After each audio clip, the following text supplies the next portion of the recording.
Hi friend, good morning. कैसे हैं आप लोग? आशा करती हूँ दोस्तों जो आप लोग अच्छे होंगे। तो देखिए दोस्तों, आज हम क्लास 10 प्रश्नावली 2A भारतीय वन बुक का क्वेश्चन नंबर 9 का दूसरा हल करेंगे। तो देखिए दोस्तों, क्वेश्चन नंबर 9 हमारा दिया हुआ है। एक विद्यार्थी ने परीक्षा में समीकरण युग्म x + y = 3 और 2x - 3y = 1 का हल x = 2 y = 1 निकाला। क्या उसका उत्तर सही था? सकारण लिखे। तो देखिए दोस्तों, यहाँ पे जो हमारा समीकरण दिया हुआ है उस समीकरण को किसी विद्यार्थी ने हल किया है। उसका उत्तर जो है उसे निकला x = 2 और y = 1।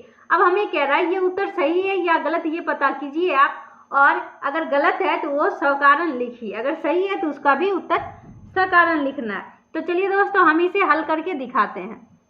तो हल करने से पहले दोस्तों, अगर आप मेरे चैनल पे नए हैं तो चैनल को प्लीज सब्सक्राइब कीजिए, लाइक कीजिए और कमेंट में बताइए जो ये सॉल्यूशन कैसा लगा।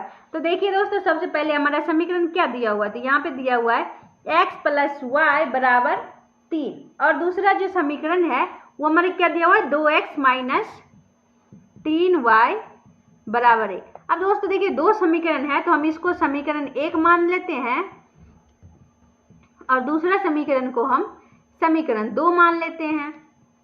अब दोस्तों देखिए, समीकरण 1 और 2 हमारा निकल चुका है। तो अब दोस्तों देखिए, या तो समीकरण 1 या 2 में x का गुणांक हमारा सेम होना चाहिए या फिर y का गुणांक सेम होना चाहिए। तो यहाँ पे ना तो x का गुणांक सेम है ना ही y का गुणांक सेम है, तो हम इसे क्या करते हैं, y का गुणांक सेम कर लेते हैं। तो समीकरण 1 को अगर हम 3 से गुना कर देते हैं, समीकरण 2 के y के गुना, और समीकरण 2 को हम क्या करते हैं, समीकरण 1 के y के गुणांक। तो 1 का y का गुणांक क्या है, 1 है। तो 1 से गुना करें या नहीं करें, हमारा वही होगा।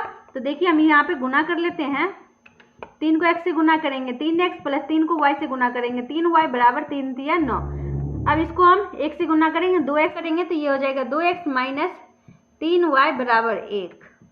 अब दोस्तों देखिए, यहाँ पे प्लस में 3y, यहाँ पे माइनस में 3y, 3y से 3y कट गया। अब दोस्तों देखिए, ये प्लस में 3x है और नीचे में हमारा प्लस में 2x है। तो 3 और 2 5x और बराबर 9 1 क्या हो जाएगा, 10 और 5 दूना 10। तो x का मान हमारा क्या निकला है, x बराबर हमारा क्या निकला है, 2 निकला है। तो x का मान हमारा 2 निकल चुका है। अब हम क्या करते हैं, x का मान समीकरण 1 या 2 में रख करके उससे हम y का मान निकालते हैं। तो देखिए, हम लिखते हैं अब x का मान समीकरण 1 में रखने पर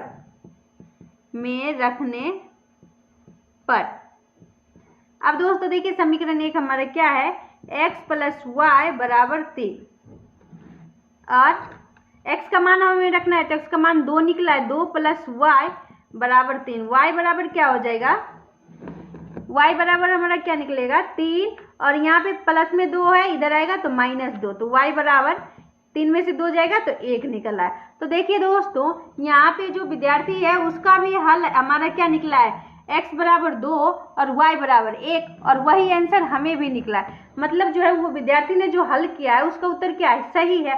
तो हम यहाँ पे लिखते हैं, अतः विद्यार्थी का उत्तर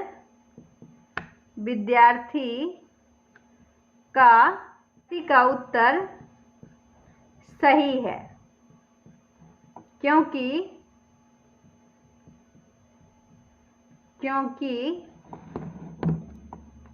x = 2 तथा y = 1 होगा।